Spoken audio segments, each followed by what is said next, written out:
이어서 기독교 세계관에 대해서 조금 살펴보려고 하는데요. 오늘은 기독교 세계관을 장착하라 하는 제목으로 함께 말씀을 나누려고 합니다. 우리가 살아가면서 많은 어려움들이 있고 또 주변에 공격들이 있고 많은 충돌들이 일어납니다.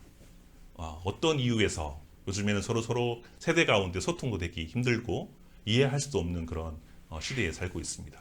그러나 우리가 하나님 말씀에 비추어서 우리가 기준을 잡고 세계를 바라본다면 충분히 그것을 우리가 소화해내고 그 가운데 하나님의 복음과 은혜를 전달할 수 있을 것 같습니다. 2022년에 우리가 잘 알다시피 작년 겨울에 봄에 러시아와 우크라이나가 전쟁이 시작되었습니다. 그리고 1년이 지난에도 불구하고 지금도 안타깝게도 전쟁이 이어지고 있습니다. 전쟁이 왜 일어난다고 생각하십니까? 물론 여러 가지 이유가 있겠지만 서로의 의견이 수렴되지 않거나 혹은 여러 가지 이유 가운데 협상이 되지 않고 서로의 권리를 주장하고 이득을 주장하기 위해서 그렇게 일방적으로 이야기할 때에 싸움이 일어나고 전쟁이 일어난다는 것입니다. 이익을 반영시키고 해결점을 찾지 못할 때에 결국 싸움이 일어난다는 거죠. 전쟁뿐만 아니라 우리가 살아가면서 회사나 가정이나 직장이나 또 자녀과의 관계 그리고 교회, 부부 사이 등에도 싸움이 일어납니다. 그 이유는 동일할 것입니다. 최근에 MZ 세대들이 많이 교회를 떠났습니다. 기성교회에서도 보면 거의 주일학교나 젊은 친구들이 보이지 않습니다. 이유가 무엇입니까? 뭐 때문에 그럴까요? 2023년도 한국 트렌드 교회라는 책에 보니까 이렇게 정의를 하고 있습니다. 많이 공감하실 것 같은데 청년들이 떠나고 교회에서 MZ세대들이 떠난 이유는 교회에서 자신들을 이용만 하려고 하는 것 같다라고 느낀다고 합니다. 그리고 교회의 재정이나 여러 가지 정책들이 투명하게 진행되지 않는 것 같습니다. 그리고 너희가 뭘 안다고 라고 핀잔을 주면서 존중하지 않는 것 같습니다. 라는 등등의 이유로 젊은 친구들과 MZ세대들이 교회를 떠나고 있습니다. 사회든 교회든 가정이든 구성원들을 이해하고 그리고 동시에 그들을 존중하고 그들에게 복음과 더불어서 기독교 가치관을 배우고 기독교 세계관을 이해하고 배운다면 이러한 문제들이 사라지고 이러한 것들이 해결될 것 같습니다. 사실 충돌은 일어날 수밖에 없습니다. 예수님이 오기 전에도 충돌하였고 오늘날에도 충돌하며 살아갑니다. 왜냐하면 인간은 죄로 오염되었기 때문입니다. 인간뿐만 아니라 모든 것이 전적으로 타락되어져서 오염이 되어서 그럴 수밖에 없다는 것도 우리가 너무나도 잘 알고 있습니다. 세상은 문화적인 관점, 그리고 지정학적인 관점, 경제적인 관점, 그리고 특히 종교의 관점으로 충돌을 하고 있다는 거죠. 친구들과 이야기하고 그리고 세대들과 이야기하고 여러 가지 관계를 맺으면서 이야기하다 보면 내 생각과 많이 다르구나 할 때가 너무나 많다는 것이죠. 종종 우리가 유럽이나 미국에서 동양인 혐오 사건으로 인해서 인종 우월주의를 많이 보게 됩니다. 민주주의와 사회주의 그리고 자본주의와 공산주의 간에 적지 않은 다툼도 일어나고 있습니다. 그리고 종교적으로도 기독교와 이슬람, 힌두교, 불교, 사머니즘 등등등 모든 종교적인 갈등도 일어나고 있습니다. 왜 그렇습니까? 내 생각이 옳다라고 얘기하고 있다는 거죠. 내가 갖고 있는 세계관이 옳아 그러니까 서로 부딪힌다는 거죠. 그렇다면 그들과 싸우지 않게 그들을 존중하고 그냥 문제 없이 살면 되지 않겠어? 라고 하면서 대화를 단절하고 그냥 이해하는 척 하면서 살아갈 때가 많습니다. 그러나 이것은 미봉책에 불과한 것이죠. 언제든지 다시 홍수가 일어나면 터질 뚝과 같다는 것입니다. 그래서 우리는 그들을 존중하며 사랑하는 동시에 설득을 해야 되는 것입니다. 그러기에 우리 기독교는 참된 가치와 참된 기독교의 세계관과 기독교의 복음을 잘 배우고 잘 이해하며 실천할 때에 우리가 그들과 다시 한번 이어지는 은혜들이 있을 줄 믿습니다. 성경은 오늘 본문에 그 솔루션을 제시하고 있습니다. 이렇게 말씀하고 있는데요. 우리 15절 말씀을 같이 한번 읽어보도록 하겠습니다. 베드로전서 3장 15절 말씀입니다. 너희 시작. 너희 마음에 그리스도를 주로 삼아 거룩하게 하고 너희 속에 있는 소망에 관한 이유를 묻는 자에게 대답할 것을 항상 준비하되 온유와 두려움으로 하고. 아멘. 물론 대화하기에 앞서 그들을 이해하기에 앞서서 우리가 그리스도를 주로 삼아 우리가 거룩하게 한 다음에 그리고 혹 우리에게 소망에 관한 이유, 즉 예수 그리스도의 복음에 관한 이유, 종교에 관한 이유를 묻는 자들에게 우리가 대답할 것을 항상 준비하라라고 그렇게 말씀을 하고 있습니다.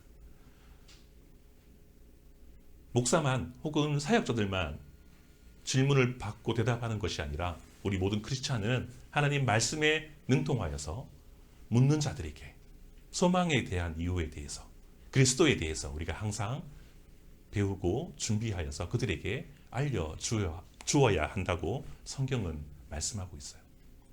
아폴로기아라고 하는데 변증하다라고 성경은 우리에게 이야기하고 있습니다. 너희 생각과 나는 생각이 달라. 그러니까 서로 존중하고 선을 넘지 마라고 이야기합니다.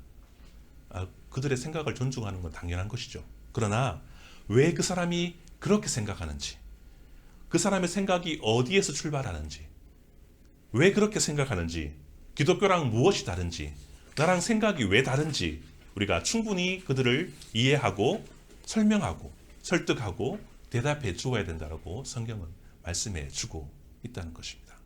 사람을 만나서 하나님의 사랑과 복음을 전하는 것과 더불어서 기독교의 모든 것을 우리가 설명해 주어야 된다라고 베드로 사도는 우리에게 말씀해 주고 있습니다. 이것이 올바른 전도이며 크리스찬의 의무이고 기쁨일 것입니다. 제가 부산에서 사역할 때 청년 회장으로 섬겼던 형제가 1년 전에 이렇게 만난 적이 있는데요.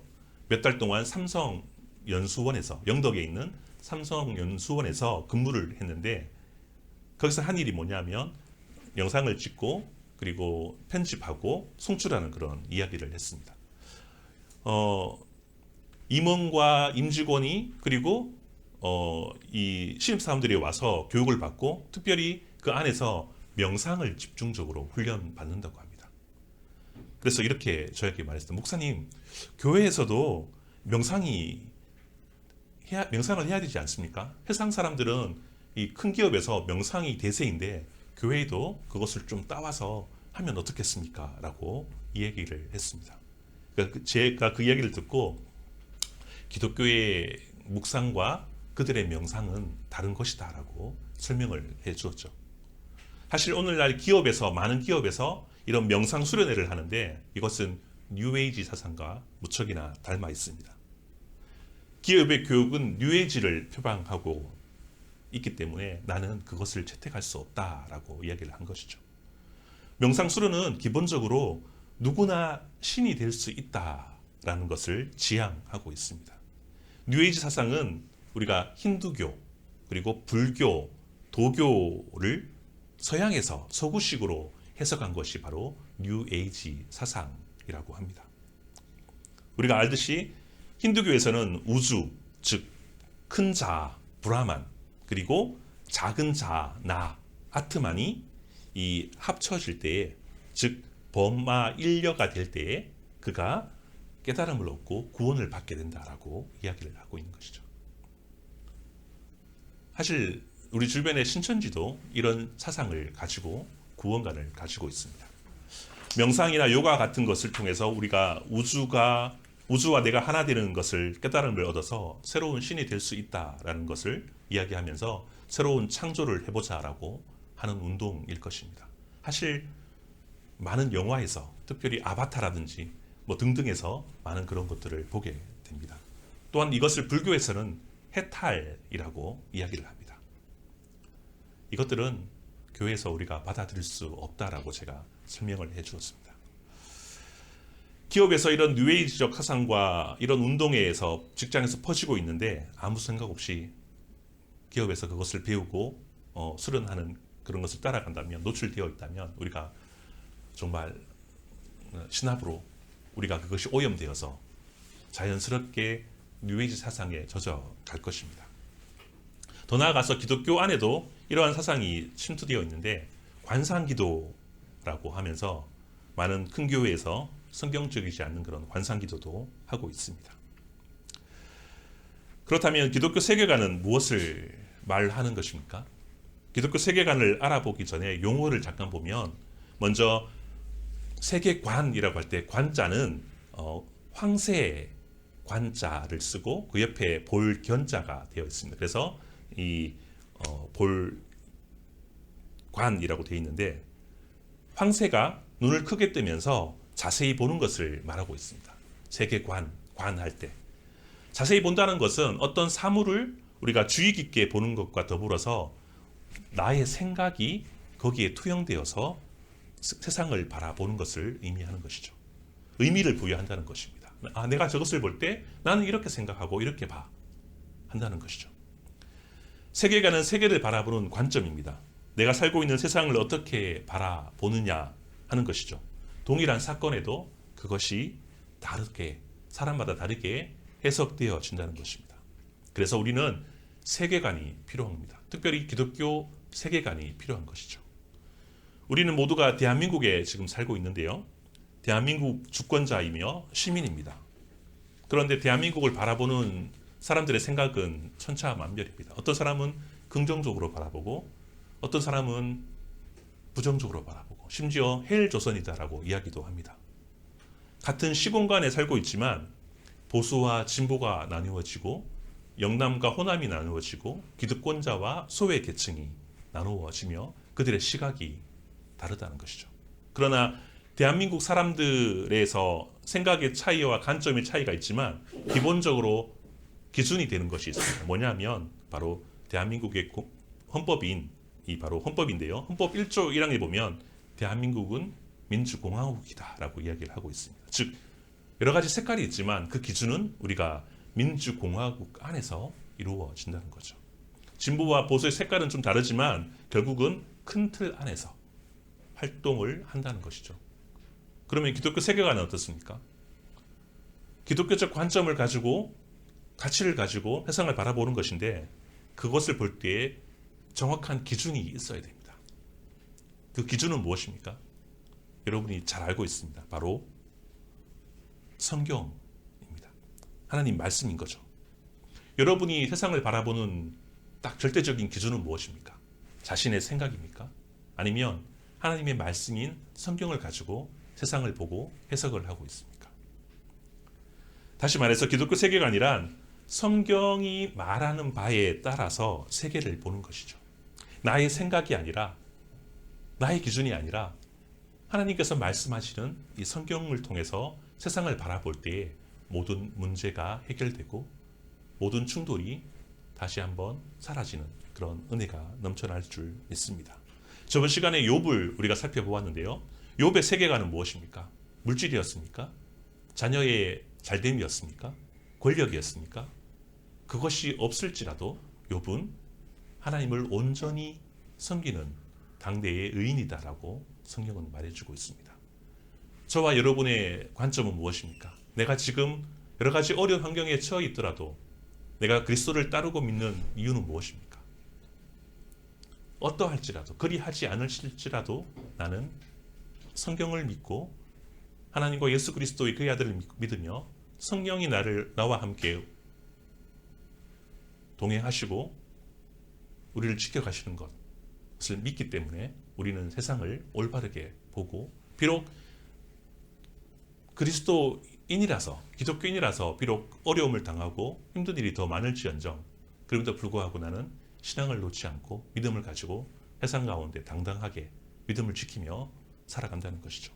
이것이 바로 기독교 세계관입니다. 성경에서 나오는 기독교 세계관은 창조와 타락과 구속과 완성이라는 틀에서 우리가 세상을 바라본다는 것입니다. 하나님이 인간과 세상을 창조하셨고 인간이 죄로 말미암아 타락되었고 예수님의 십자가를 통해서 구원을 얻게 되었고 그리고 세상의 종말을 통해 살아가는 가운데 성령님을 통하여서 우리가 당당하게 승리하며 세상을 이기며 세상 가운데 복음을 전하며 진리를 추구하며 살아가는 것이 우리의 삶의 세계관이 될 줄 믿습니다. 주변에 어릴 때부터 신앙생활했던 친구들이 가끔씩 소식을 전합니다. 제가 이제 곧 50이 다 됐다 보니까 친구들 중에 이렇게 저렇게 산다는 이야기를 듣습니다. 한 친구가 몇 년 전에 이혼을 했다라고 얘기합니다. 가정 공동체를 파괴하고 사단의 이 시도들은 근대에 들어와서 특별히 가정을 무너뜨리는 모습을 보게 됩니다. 친구들이 묻습니다. 권 목사, 이혼을 어떻게 생각해? 성경은 뭐라고 이야기해? 안 맞으면 이혼하면 되는 거 아니야? 성경은 결혼을 어떻게 이야기하고 있습니까? 성경은 하나님이 최초로 제정하신 제도라고 창세기 2장에 나와 있습니다. 아담과 하와를 짝지어 주신 분이 하나님이라고 이야기를 하고 있다는 거죠. 가정은 사회를 이루는 최소 단위며 이 교회의 기초 단위라는 것입니다. 그리고 하나님의 기업을 나누어서 받는 단위라고도 여호수아 13장에 나와 있습니다. 기업에서 그 기업을 나누는 단위가 가정별로 그렇게 이루어지고 있습니다. 특히 가정은 율법의 근원이시자 신앙의 대상인 여호와를 자녀에게 가르치는 양육의 기관이라고 이야기하고 있습니다. 가정을 통해서 교회를 보게 되고 가정을 통해서 자녀들의 양육을 담당하고 가정을 통해서 하나님을 바라볼 수 있는 아주 중요한 제도라고 성경은 말씀해 주고 있습니다. 신명기 6장에서도 쉐마 교육을 가정에서 시작하고 있다라고 이야기를 하고 있습니다. 그리고 성경은 일부 일처제를 정확하게 말하고 있다라고 이야기를 해 주었습니다. 아담과 하와 그리고 결혼에 대해서 디모데 전서 3장과 디도서 1장에 보면 하나님께서 창조하신 고안하신 결혼 제도는 일부 일처제다라고 이야기를 해 주었습니다. 둘이 나눌 수 없다라고 얘기해 준 것이죠. 물론 성경에도 이혼 사유를 통해서 이혼할 수 있는 그 제도가 있긴 합니다.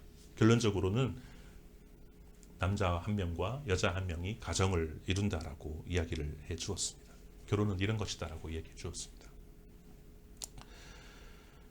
이 제도를 통해서 이것을 포기하고 어기고 살아가는 사람들이 많습니다. 아브라함과 사라를 보면 몸종 하가를 두어서 그 집안에 문제가 발생을 하게 된 것이죠.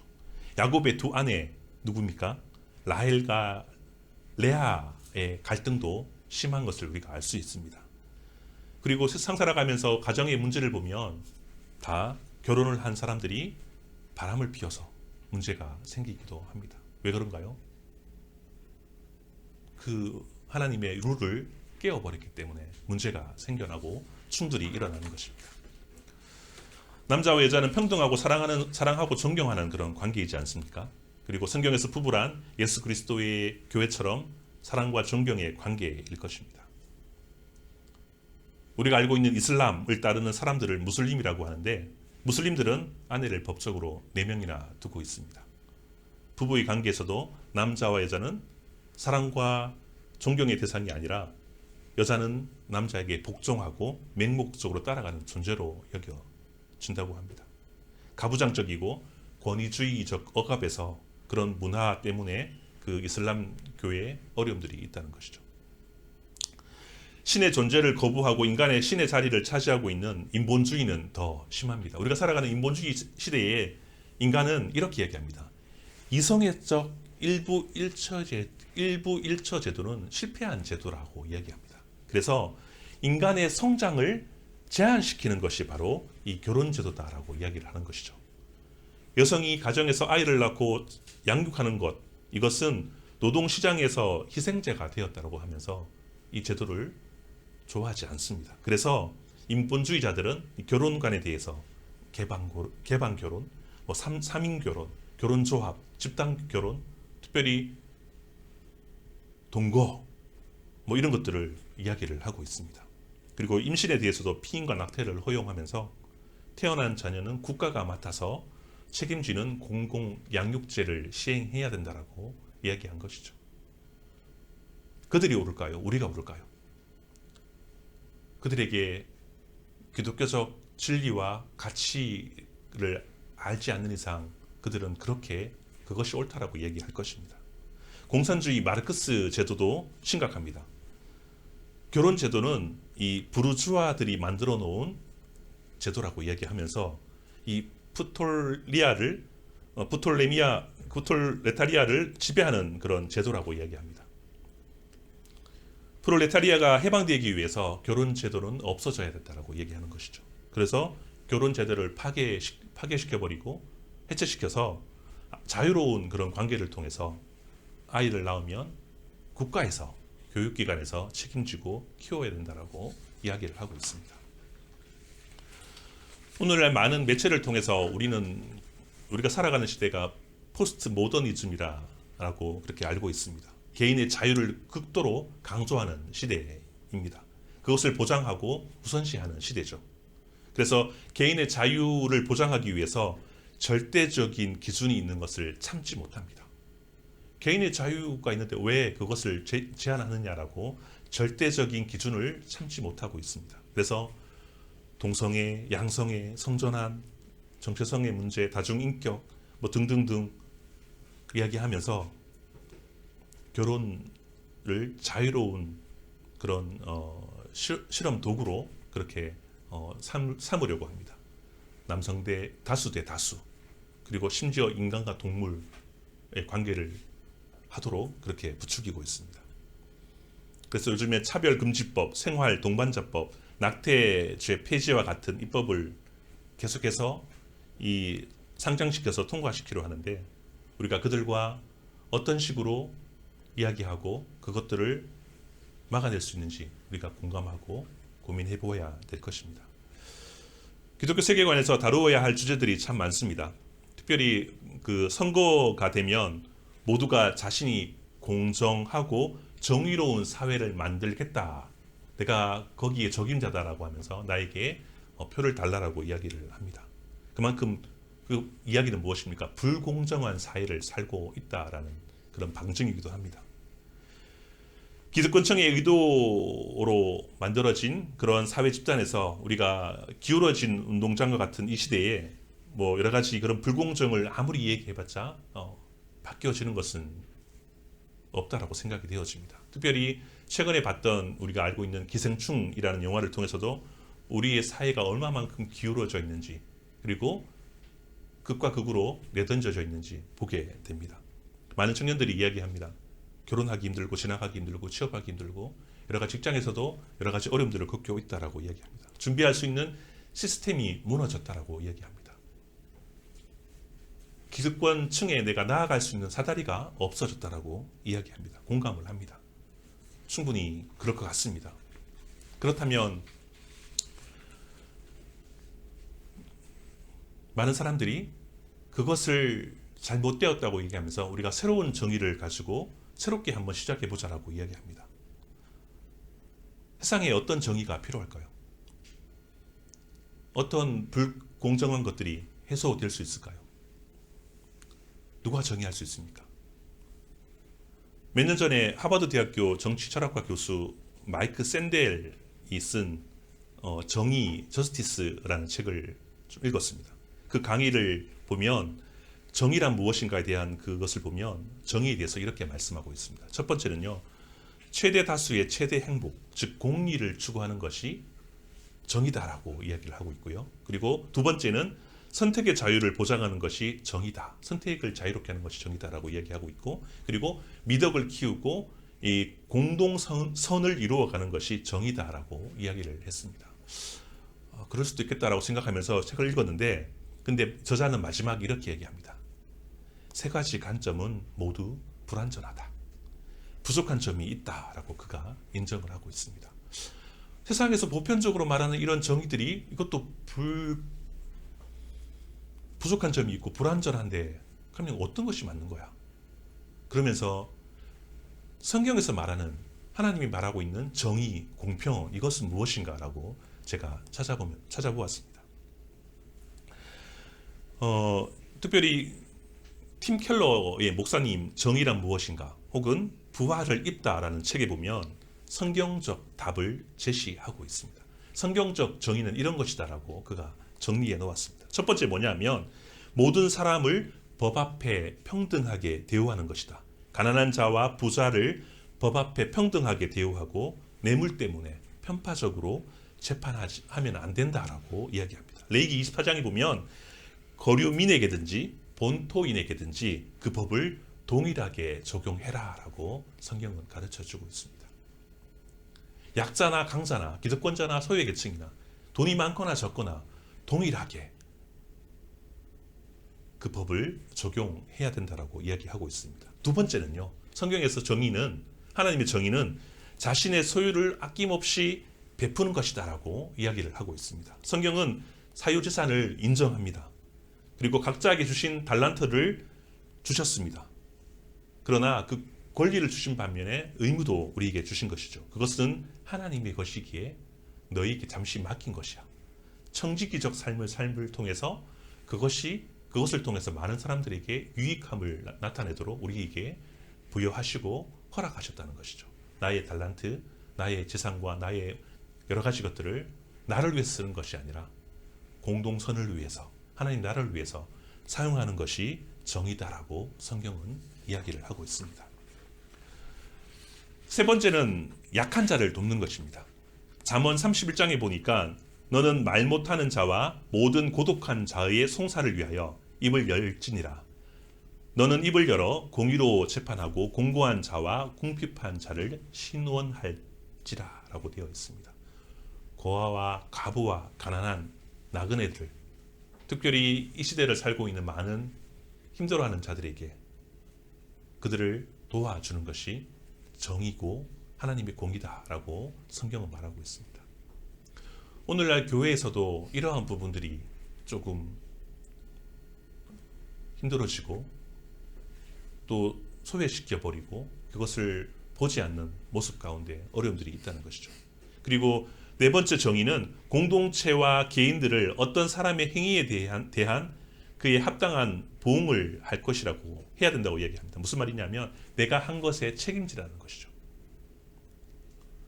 내가 그것을 하면 반드시 잘못을 하면 거기에 대한 보응을 받을 것이고 또한 사람의 행위에 대한 그에 합당한 보응을 우리가 할 것이라고 할 것을 명령하고 있습니다. 창조의 상태에서 파괴되어진 것에 우리가 그것을 파괴하면 그 손해에 대해서 우리가 원상복구를 하라라고 배상을 하라라고 성경은 말씀해주고 있습니다. 이것이 하나님께서 말씀하시는 아모스에서 말씀하시는 공의요 정의다라고 이야기를 하고 있습니다. 예수님을 보면 더 자세히 우리가 알 수 있습니다. 예수님이 이 땅에 오신 이유를 우리가 너무나도 잘 알고 있죠. 가난한 자에게 복음을 전하고 눌린 자를 자유롭게 하는 것, 이것이 정의를 이루는 것이다. 그가 오신 이유다라고 하고 있습니다. 오직 정의를 물같이 공의를 마르지 않는 강같이 흐르게 하는 것, 그분이 예수님이며 성경을 우리가 묵상하고 연구할 때에 우리가 이러한 하나님의 나라, 하나님의 정의와 의를 구하며 이 세상에서 어떻게 살아가야 될지 우리가 바로 성경의 진리를 연구하고 탐독하고 그리고 그 안경을 쓸 때에 우리가 세상을 온전하게 바라보게 되고 특별히 나와 맞지 않는 세계관을 갖고 있는 사람들 대부분에게 세상 사람들에게 그리스도의 세계관을 이야기해주고 설명해주고 그들이 주님께로 돌아올 수 있도록 우리가 다리의 역할을 할 수 있다는 것이죠. 말씀을 정리하도록 하겠습니다. 싸우고 다투고 심지어 철저하게 무너뜨리려고 하고 이득을 취하려고 하는 그런 시대에 철저한 개인주의적 이런 시대에 물질 만능주의적 시대에 신은 죽었다고 하는 그런 시대에 각자의 소견대로 살아가는 시대에 휩쓸리는 것이 아니라 우리는 비록 그들과 이해의 충돌이 관계가 있지만 그들을 존중하며 그들을 이해하며 그것을 뛰어넘어서 답을 제시하며 궁극적으로 새로운 진리를 하나님 말씀을 소개하며 그들에게 길과 진리와 생명이 되시는 예수 그리스도를 설명하고 복음을 선포하는 그것이 참된 그리스도인이며 올바른 세계관을 가지고 올바른 가치관을 가지고 살아가는 것일 줄 믿습니다. 정답은 잘 알고 있습니다. 성경입니다. 하나님 말씀입니다. 하나님과 동행하는 삶입니다. 복음을 들고 진리를 추구하며 살아가는 삶입니다. 쉽지는 않습니다. 세상은 우리를 집어삼키려고 하고 있습니다. 세상의 세계관을 가지고 우리가 잘못되었다고 공격을 받고 있습니다. 그러기에 우리가 가끔씩 쓰러지고 가끔씩 위협을 당하고 있지만 그럼에도 불구하고 우리의 기준은 예수 그리스도이시며 하나님 말씀인 것을 우리가 잘 깨닫고 장착해서 말씀을 기준 삼아 이 땅에 하나님의 정의와 공의를